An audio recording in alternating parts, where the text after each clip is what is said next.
عائشہ رشید نے آج سے 5 سال پہلے چند لاکھ روپے کی لاگت سے کارپوریٹ سیکٹر کو چائے کی ترسیل کا کام شروع کیا۔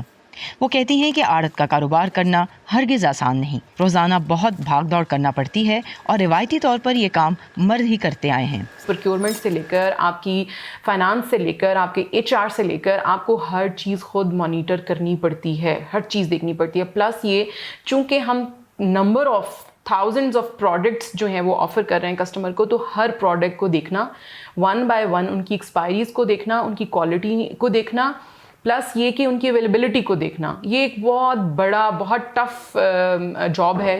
عائشہ نے 5 سال پہلے اس کام کا آغاز ایک سٹور سے کیا تھا، جو اب بڑھ کر 3 سٹورز اور 5 بیکریز میں بدل چکا ہے۔ عائشہ کے بقول ان کی اس کامیابی میں ان کے عملے کا بہت بڑا ہاتھ ہے، جس کی اکثریت خواتین پر مشتمل ہے۔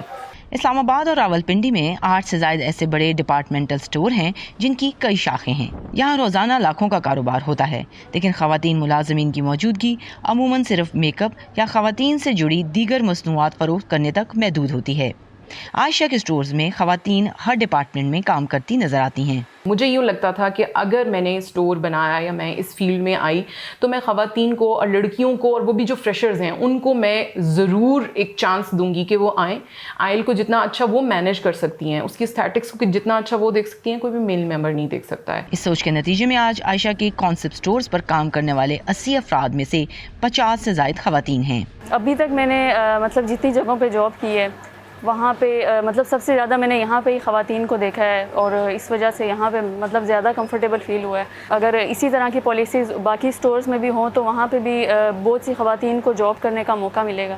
یہاں کام کرنے والے مرد کہتے ہیں کہ انہیں خواتین ملازمین کی بڑی تعداد کے ساتھ کام کر کے مختلف ضرور لگتا ہے، لیکن عجیب بالکل نہیں۔ سب برابر کام کرتے ہیں اور سب کی ماشاءاللہ کہ ہم سب کہ ایک اس چیز پہ ہے کہ پوسٹ پہ ہیں، کبھی ہم نے کسی کو اوپر نیچے کہ اس کو وہ نہیں دکھایا۔ کووڈ کی وبا کے باعث پابندیوں سے جب بہت سے کاروبار متاثر ہوئے اور لاکھوں افراد کو ملازمتوں سے ہاتھ دھونا پڑا، اس وقت عائشہ نے آن لائن کاروبار کا آغاز بھی کیا۔